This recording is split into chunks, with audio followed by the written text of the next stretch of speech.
Today we're going to be reading Hebrews 11, the whole thing. So let's get to it. Now faith is the substance of things hoped for, the evidence of things not seen. For by it the elders obtained a good report. Through faith we understand that the worlds were framed by the word of God, so that things which are seen were not made of things which do appear. By faith Abel offered unto God a more excellent sacrifice than Cain, by which he obtained witness that he was righteous, God testifying of his gifts, and by it he being dead yet speaketh. By faith Enoch was translated that he should not see death, and was not found because God had translated him. For before his translation he had this testimony, that he pleased God. But without faith it is impossible to please him. For he that cometh to God must believe that he is, and that he is a rewarder of them that diligently seek him.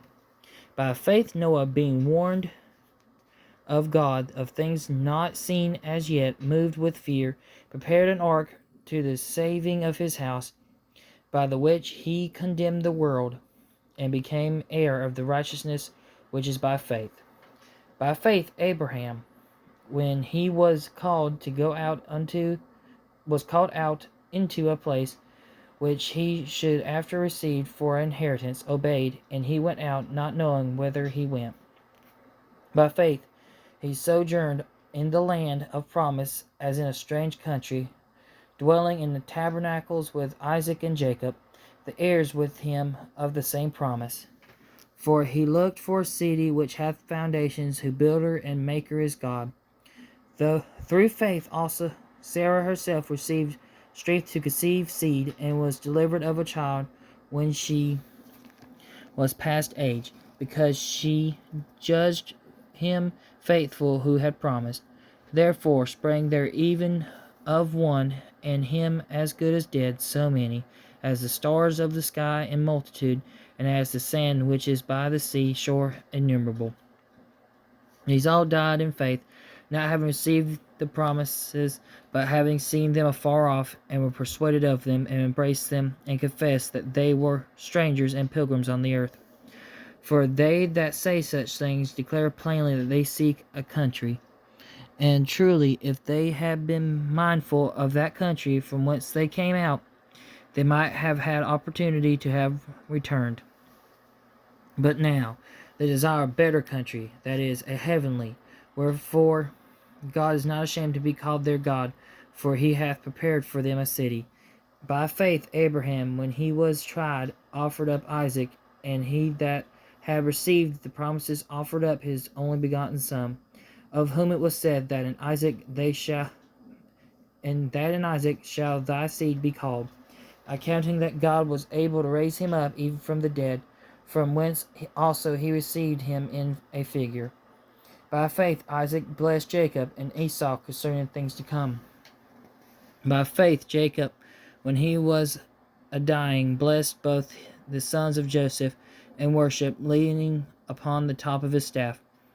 By faith Joseph, when he died, made mention of the departing of the children of Israel, and gave commandment concerning his bones. By faith Moses, when he was born, was hid 3 months of his parents, because they saw he was a proper child, and they were not afraid of the king's commandment.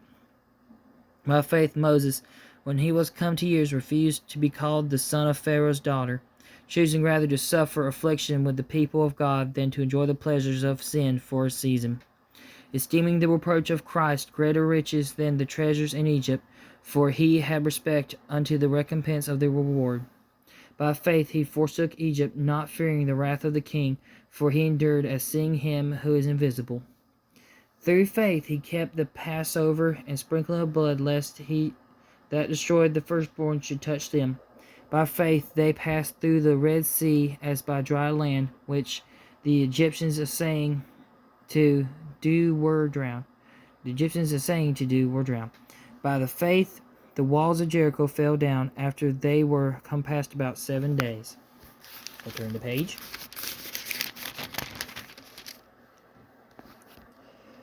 By faith the harlot Rahab perished not with them that believed not, when she had received the spies with peace. And what shall I more say? For the time would fail me to tell of Gideon, and of Barak, and of Samson, and of Jephthah, and of David also, and Samuel, and of the prophets, who through faith subdued kingdoms, wrought righteousness, obtained promises, stopped the mouths of lions, quenched the violence of fire, escaped the edge of the sword, out of weakness were made strong, waxed valiant in fight, turned to flight the armies of the aliens. Women received their dead raised to life again, and others were tortured, not accepting deliverance, that they might obtain a better resurrection. And others had trial of cruel mockings and scourgings, yea, moreover of bonds and imprisonment.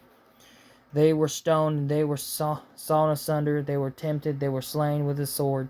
They wandered about in sheepskins and goatskins, being destitute, afflicted, tormented, of whom the world was not worthy. They wandered in deserts, and in mountains, and in dens and caves of the earth.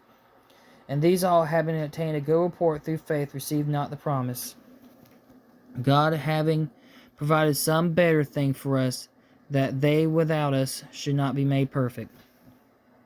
And that was Hebrews 11. It was a mouthful, but it shows the power of faith, and it shows how people cling to it and make a great name for themselves, and not just in this book, but in other history books. I wonder if you have faith. I hope you do. God bless you. Have a wonderful day. Goodbye.